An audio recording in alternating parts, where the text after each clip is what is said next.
Hello everybody and welcome back to the industry podcast, Call Yourself a Wholesaler by Lamps, the electrical wholesaler. Welcome to episode 4. Some great knowledge and updates and information that we've covered in the first few episodes, trying to mix it up as much as we can.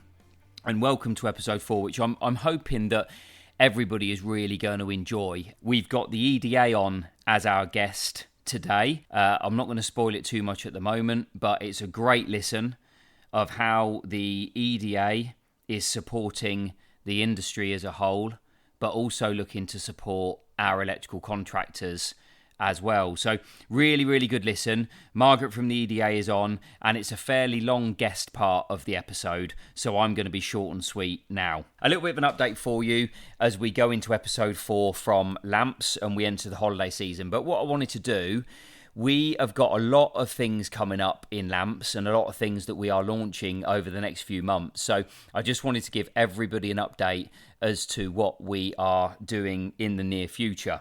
So Calibration Day, we have got a Calibration Day in Lamps coming up in September. Every single one of our existing customers will receive notification of this, and it will also be placed on our social media platforms. But it's a Calibration Day for the company, and it is heavily discounted calibration prices. So please speak to your local branch about this and look out for the advertising detail. As I've mentioned a number of times in previous episodes, we have got our exciting launch of our renewables platform on the horizon as well. We are aiming for September, but I predict it will be more like September/October. Alongside that, we will also be doing a renewables trade day at our new Central Stores location in Tame, so tying in together with the launch. So another exciting venture for us as a business. Also in September, we have got a customer experience day at the Lutron Centre in London. So a select handful of customers, along with our Lutron champions within the branches, can go and experience Lutron's customer experience centre. I've been myself. It's a great afternoon, worth every single minute, and you get to really appreciate and understand the power and quality of the Lutron product in a working environment. So it's worth talking to your branches about this opportunity if you are a contractor that's installing an alternative product for intelligent lighting control, but also if you're a contractor installing switches and sockets every day of the week and want to offer something different to your customers. It's a free of charge day apart from travel. It includes food and drinks after the event, and you get to experience the power of the Lutron product. That's coming up in September. We are attending the ELEX show, so Lamps and our renewable division will be attending the ELEX show in September, which is a specific show based and focused towards electrical contractors. This is a big thing for Lamps because we've never done it before. So we will be there with a stand for the 2 days on the 12th and 13th of September in Coventry, advertising the business and the renewable side of the business there. So that's a massive thing for us, as I say. Please come along. If you're able to come along, those in the north part of the Oxfordshire area or even further north, please do come along and take a look. We've also got a lighting showroom catalogue or brochure being launched as well. So in the next probably 4 weeks, we are getting our hands on 1,000 brochures which advertise decorative and commercial lighting that we are able to offer to the industry. It's our own catalogue partnered with a manufacturer, and 100 copies will be available in our branches in the coming month. Again, exciting thing for us and something we've never done before. Further forward and long-term thinking, we as a business are going to be launching a customer app, and a customer app that has various benefits to it.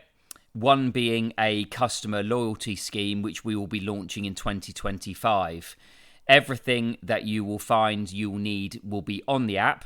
So if you can envisage going to Costa Coffee and buying your coffee and getting points for buying your coffee, etc. That is kind of the theme of the app. But also it will have accountability on there for your account. So when you're paying your bill, viewing statements, viewing invoices, that will all be available on the app as well. And there'll be other benefits like offers and promotions on the day or on that week. So again, another exciting thing for us, because something we've never done before, but something that's coming in the next 6 months. A couple of other things just to touch on. We've got a variety of new product ranges available now to our customers at Lamps. So as I mentioned last week in a big way, the Easy EV charger, we are now a partner with them. ESDEC mounting system for solar PV, and Toshiba with our heat pumps. So loads of other opportunities to go and see what other products we've got in our branches, like Lutron, for example. But those are the renewable highlights, as mentioned previously. And then finally, I just wanted to reiterate the point of who is coming up on our future episodes. Some exciting stuff coming up, so it's hoping that it's going to benefit everybody within the industry, but certainly our customers. So as I've mentioned, we have got a episode coming up based around van theft and tool marking. So something that's hopefully going to be of interest to all of our contractors in the future, where they can learn how to get their tools marked and also help secure their vehicles. We've got the EDA coming on today, which is an industry-led theme based around how that helps the industry and our contractors. We've got the latest change in regulations, an update on that coming up as well, which hopefully will be really beneficial to everybody. So that's coming up in August. We've got some suppliers coming on, KSR Lighting, to demonstrate and advertise their product and what they do as a business, like lighting design. And then we've also got Easy EV coming on for another episode. So 5 great episodes over the next 10 weeks that we're going to be launching that is going to help everybody. So there's a recap on Lamps. There's a recap of what we got coming up. Hopefully that's interesting and intriguing for you. We've got a lot going on. We've got a lot of great ideas coming up in the next 4 weeks, but also in the next 6 months. Please look out for any further updates. Now we're going to hand over to the guest of the day. So as I said, it's a slightly longer guest episode than previously, but it's definitely worth a listen.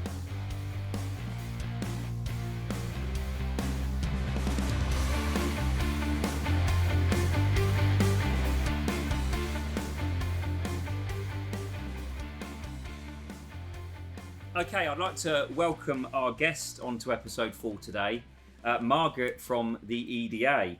Welcome, Margaret.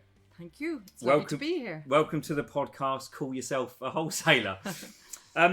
So firstly, before we get into what the EDA does and the couple of the reasons why you've been invited onto the podcast today, tell us a bit about Margaret, yourself, and the EDA, if you don't mind, please. Of course.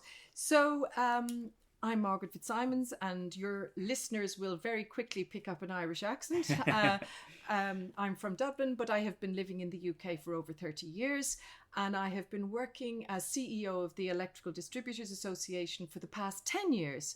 And I'm really happy to say that just last week, the EDA celebrated 110 years as an association. Yeah, incredible. Yeah.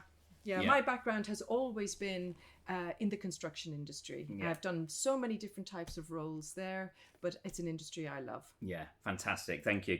And as a bit of an icebreaker to get into it then, a question for you, Margaret. Ireland or England? Oh, absolutely Ireland, 100%. Oh, really? Yes. Wow. So one day you may go back. Oh, well, I thought you were talking about sport, actually. I'd always support Ireland in sport. Yeah, right, I see. Yeah, fantastic. Good stuff. So the EDA then. So not a lot of our contractors certainly will know about the EDA because it's more led towards distributors and suppliers, etc. But my objective from today is to get a message across to the industry as to how we can help everybody. Talk to us about the EDA. How can it help? What does it do? And give us a bit of an insight into that. Well, the EDA, Electrical Distributors Association, like most trade associations, is there to advance a sector or an industry, look after its members. It's supposed to allow its members to come together, meet, discuss business. It's supposed to help them educate and upskill and recruit into the industry. It's supposed to help them identify opportunities, challenges that might be coming along, and give them the information they need to make business decisions. And the big challenge for all associations is getting those members to listen to that, and getting them to have the time. Absolutely. And you mentioned there challenges. We'll get to that when we come to the construction forecasting in a bit. But that's one of the key messages for today, is around the challenges, the ups and downs in the industry. So how is the EDA structured, and how does that sort of offer go out to its members? Yeah. Well, we have, in the past few years, have structured our business into 4 pillars of activity, which we believe are the right ones to help our members develop their businesses.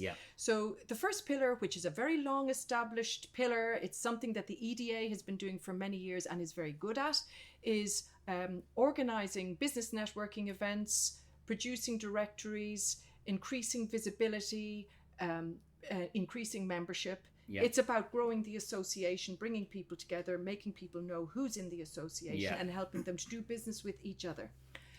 The second pillar is education and training. And that is also a relatively long established pillar. And within our education and training pillar, we have apprenticeships.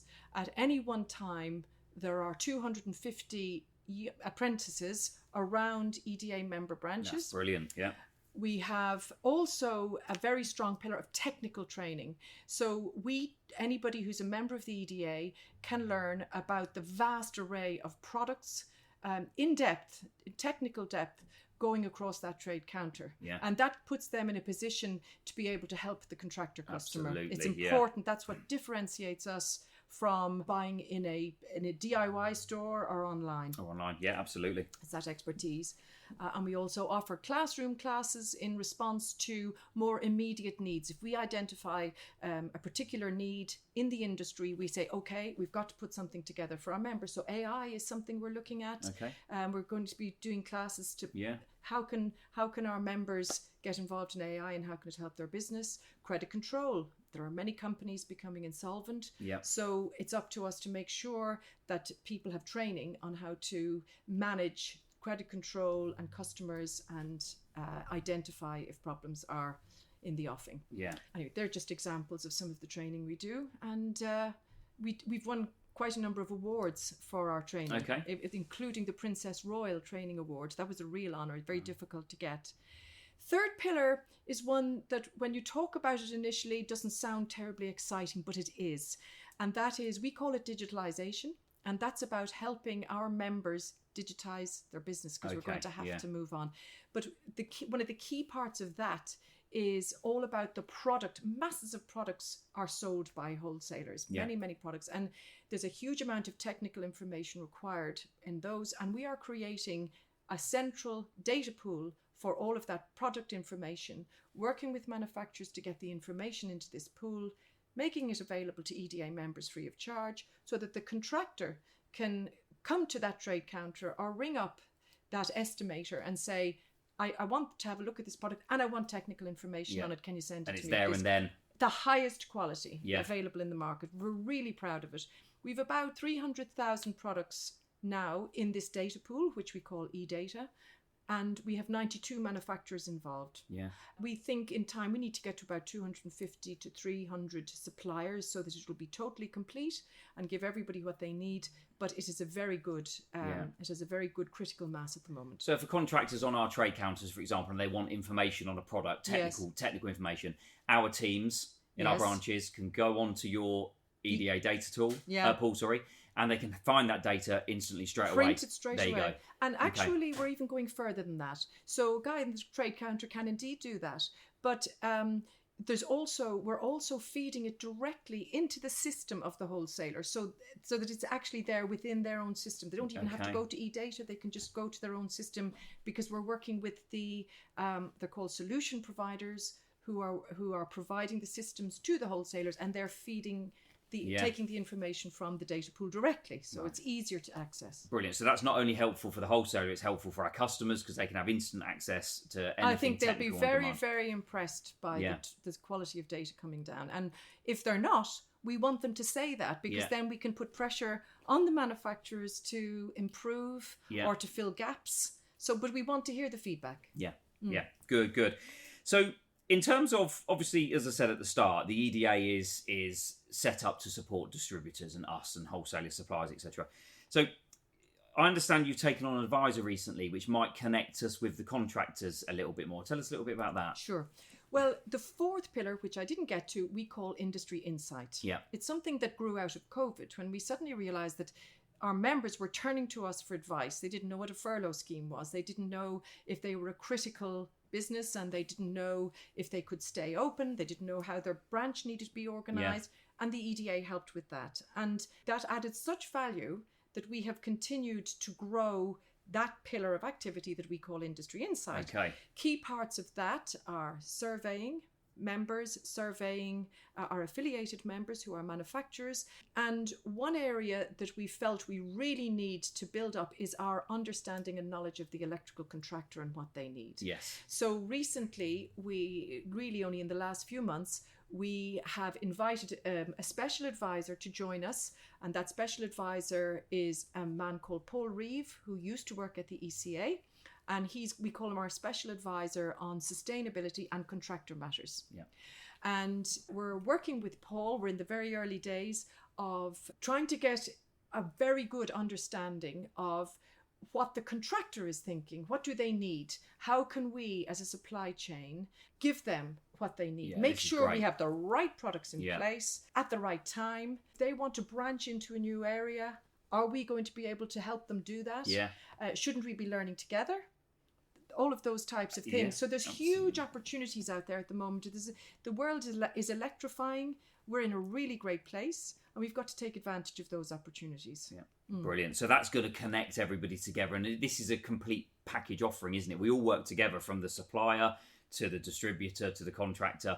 You guys are in the middle of all of this, trying to connect all the bits together. Absolutely no good working in isolation. No. We have to work as a complete supply chain. We have to. I've always said, as a wholesaler, we have got to understand the problems above us and the opportunities, and understand the problems below us. Because if we're in the center of a chain and something is going wrong above us, we have to be able to react to that, or we're in big trouble. Yeah. And same looking the other direction. We're the middle guys. That's what it is. The man in the middle. Yeah. The essential link in the supply chain is what I always say. Brilliant. So the industry insight then. So how does that connect with like your data you provide us with the construction updates and the forecasting and stuff? Okay. So once we are we're always trying to improve what we do. And one thing that we set up a few years ago and has been very, very successful is we started to do quarterly surveys. And we surveyed all our wholesaler members. And I don't think I said earlier on, we have 260 individual wholesale companies who are members of the EDA. Yeah. And that's about 1,900 branches scattered around. So you get great feedback. Yeah. Yeah. And at the same time as surveying them, we also survey the manufacturers. And we're now talking to the ECA to get their input into our surveys as well, so we can get a complete picture of what's going on. So in addition to getting really good insight into what is concerning our members at any given point in time, we also speak to Professor Noble Francis of the Construction Products Association, because the EDA as an association is a member of the Construction Products Association, and that enables us to have access to quarterly construction forecasts, which are delivered by Professor Noble Francis. Yeah. And he wonderful presenter who we invite once a quarter to deliver his forecasts. Yeah. The next forecast is due in a couple of weeks' time, and it will be delivered on the 24th of July to EDA members via our Talking Shop dialogue. Anybody can go onto our website, take a look, and members can sign up to join us. Excellent. I don't know of any other surveys that go out like that, certainly that help us anyway. So when we look at the most recent surveys that have been done, or forecasting that's been done, what are the current sort of like concerns ups and downs, Margaret, that you can share with the listeners today? I could talk for an hour on this, but okay. So the construction industry as a whole is worth about £170 billion to the UK economy. It's a very big sector. It employs around 3 million people, and it accounts for about 9% of the UK economy. So very, very important. Massive. Yeah. But within you can't look at the construction industry as a whole. You have to look at sectors of the construction industry. And when Nobel Francis delivers his presentations to us, he zooms in on some of the key sectors, and we try to then benchmark our activities and surveys against those. Yeah. So just a little bit of insight into what has been happening in some of those sectors. Yeah, please. So let's go back to COVID times, where the whole construction industry collapsed. Everything collapsed, but some performed worse than others, and some came out more quickly. Some have never come out. So I can tell you that one of the biggest sectors in the construction industry is new housing. Now, I don't know how many of your listeners are going to be involved in new housing, but a lot. Yeah. Well, it's this is just a broad figure. It's about 25% of that very big construction industry. So if it catches a cold, so do an awful lot of other people. Yes. So it has never really come out of the COVID slump. It fell further than all of the other sectors. It did make a little bit of an improvement in 2022. It sort of got back to pre-COVID levels, but is down, bumping along underneath. And this is mainly because interest rates are high. We all know that mortgage rates are high, and those massive house builders are not going to start building houses until they know they can sell them. That's right. Or until they're sold. That's right. Yeah. So make them watertight and then they stop. Yeah. Yeah. So there are lots of other problems that those big housing companies have too, because there are planning regulations. I think everybody is seeing about that in the news these days. It's difficult to get planning permission, and can take years and years. Yeah. There's a lot of frustrations about people protecting the NIMBYism. Yeah. So it'll be very interesting to see now what happens with this new government, who has pledged to build. Yes, absolutely. Because, again, don't quote me on these figures, but from memory, I think some of these major house builders in the UK are down by 30% year to date. Absolutely. And that's scary numbers when you think they're 25% of the whole picture. So yeah, really good. So that gives everybody insight as to where the challenges are. Where are the positives been, Margaret, recently, would you say? Okay, so I don't know again how many of your listeners are involved in infrastructure. So these are the large projects: road, rail, airports, nuclear power stations, all of that type of thing. That declined the least in COVID, came out very strongly, and remains at a high level. Yeah. So anybody involved in that's good news for them. There is still a strong pipeline for the next 2 years, and that's always published online, so people can actually go and see how much is going to be spent and what the big projects are. You can actually go and look up government infrastructure pipeline, and you'll find that. Okay, that's good. Good info. Yeah. The thing is, it's constantly being topped up. So now we need to know what's happening next, and we just need to keep an eye on what happens after the next 2 years. Yeah. So the other very high performing area is industrial, it's called. So that is investment in factories, warehouses, data centers. Huge investment in that. Probably peaked, but it's still high. And the reasons behind that were, of course, when Brexit happened, and when there were issues with the Suez Canal and issues in getting products into this country, manufacturers invested in increased warehousing space. Big sheds, sort of shed type buildings. There's been a small amount of re-onshoring of manufacturing, but very importantly, it's data centers. There are an awful lot of data centers being built, as you can imagine, and that continues. Okay. So that's a good area to be in. Now, one of the very important sectors is repair, maintenance and improvements. And I'm sure all of your listeners had a wonderful COVID in that respect, because everybody was investing in their conservatories, their gardens, their home improvements. Including me, Including they couldn't go on their holidays, so they made home a much nicer place to be. And that was great for electricians and for electrical wholesalers. But people are much more cautious now. Yeah. Money is tight, energy prices are high, and so people don't have money. But we're lucky because people are investing in energy saving type projects. Yes. So solar PV is Yeah. good. EV charging, but that's slowed a little bit at the moment. But the other thing, I think there's a big opportunity for people in battery storage. Yeah, absolutely. People feel that battery storage is only if you have solar PV or a system like that. Not true. Yeah. Absolutely not true. If you want to benefit from low rates of electricity costs, then you can put in the battery today. Yeah. And then you can hook it up later on if you decide to go down the solar PV route or the electric vehicle route. Yeah. So that's very good news for us. So this is, sorry, Margaret, to interrupt. This is a new sector opportunity. So when you talk about the decline in certain markets, as you say, the repair side of it, the people spending money, the house building in decline, couple of opportunities, but not all companies will be able to go into an airport or a railway, right. for example. No, they won't. So these guys that may be thinking, oh my word, it's a bit quiet, they might be thinking, okay, let's try the renewable sector. And that's a massive Huge sector opportunity for the next probably 8 to 10 years at the very least, if you believe car manufacturers, what they're going to do. What else is there in the renewable sector that's big? I hope I've got my figures right here, but there are something like 30 million houses in the UK that were built that all need to be brought up to scratch in terms of energy. So all of these houses have to be retrofitted. And what I think there's a feeling that it's fabric first, so you stop leakage of energy, so you insulate your home first. Yeah. And you can then put in your solar PV and your batteries and those types of things. But heat pumps are where it's all at. The government wants people to move away from condensing boilers into heat pumps over the next years, and there are there's a target of 300,000 heat pumps to be installed per year.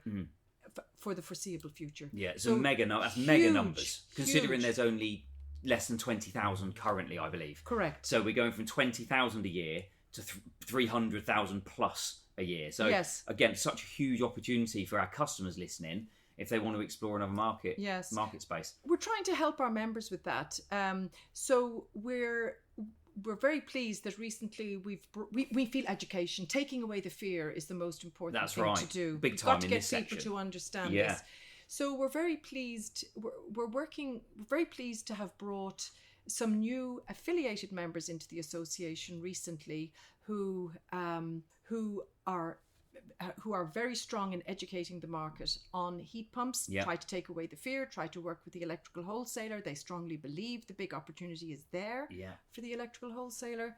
So just a couple of weeks ago, we had Daikin talk at one of our regional business forums. They're a big name. Big name. We had contractors in the room who commented on the opportunity, because it's not just the heat pump itself that has to be sold. There are all the different bits of pipes and connections that have to go with it. And I think it is true that it cannot be just an electrical installer. It cannot be just an electrical contractor who does this. They're going to have to work with people on the mechanical side. Yes, and it will open some doors potentially. It'll open some doors, and you will see hybrid companies emerging in the future. So the wholesaler needs to make sure that he's in the market, and the contractor needs to make sure that they are learning about these new technologies and trying to find their opportunity. Yeah, absolutely. There aren't enough trained. There's huge frustration there. There are not enough electrical contractors trained. I believe that they should look up an organisation called MCS. MCS, that's correct. Yeah. MCS accreditation. Sorry, yes. Yeah, and that's something contractors should probably be looking at. Yeah. And you're right to touch on the mechanical side a bit here, because it is currently perceived as a mechanical install, a plumber's. But there is such a massive opportunity for our electrical contractors to be doing these installs. We have contractors that are already doing the solar, the EV, the battery storage. And this is just another add-on for the renewable sector. It is such a big opportunity. It's a huge opportunity, and it's a big one because there's water involved. Yeah, but also actually there's air to air. Yeah, which is most of them are air to water, but air to air is there, very common on the continent. Yeah, hugely used on the continent of Europe. It's just we're not quite used to that thought of this thing over our door as opposed to a radiator on the wall. Yeah. Maybe we just have to get our minds around that. We'll see what the new government brings, but certainly they've set some ambitious targets on these installs. As I said, to have the car manufacturers as well with EV charging. Yeah. So there's a massive sector. So as we touched on briefly earlier, those sectors that are in decline, like the new builds, people spending their own money, etc., there are opportunities for people out there that if they want to explore other areas like renewable sectors, for example, or industrial, they can go and explore that because they're the buoyant markets, aren't they? That's absolutely right. Yeah. Brilliant. Thanks, Margaret. So to sort of finish off today, we always finish off with a bit of a silly question, but where is the most exciting or your favourite place you've ever visited in the world? Oh God. Oh my goodness. Oh, not so much exciting, but I was quite overawed. I had lunch at the Old Bailey. Oh, did you? I had lunch at the Old Bailey with the judges. Wow. Okay. And that happened about 2 years ago. Yeah. And it was on St. Patrick's Day. And I was invited by the sheriff of the City of London, who happened to be an Irish person. And he invited some Irish people along to the Old Bailey to have lunch with the judges. And I just thought that was such a fascinating. We were taken to a courtroom. It was explained how the whole system worked, and then we had lunch in the judge's dining room. Oh, well, not a lot of people can say that. No. Blimey, that must be a one-off. Special. We're never going to have that one again, I'm sure. Yeah. So look, I'll wrap up, but thank you for joining us today for our episode 4, Margaret. Really appreciate your time. Hopefully that's given everybody out there listening an insight as to what the EDA is doing and what you're out there for, and how you can help not only the wholesaler or the supplier, but how you can help the contractor at the other end as well. So as I said, it's a big partnership of lots of different industries joining together. We touched on the renewable sector a lot, which is obviously in the front of a lot of people's minds at the moment, but I also feel there's a massive gap and there's a huge opportunity for those contractors out there to go and explore it. And one thing that we're doing from Lamps is that we're working closely with yourself, we're working closely with our suppliers, because we are entering that sector as well. And in a couple of months' time, we will have an online offer out there to our customers as well. So the more technical information we can get from you, the closer we can get to the likes of Dakin, for example, the better it is for everybody. Yeah. But thank you for your time, Margaret. Really Very appreciate it, and take care. Thank you. Thank you very much. Thanks for listening. Keep tuned in. Please share. Please visit our social media platforms. And I look forward to announcing episode 5 to you very soon. Thanks, everybody.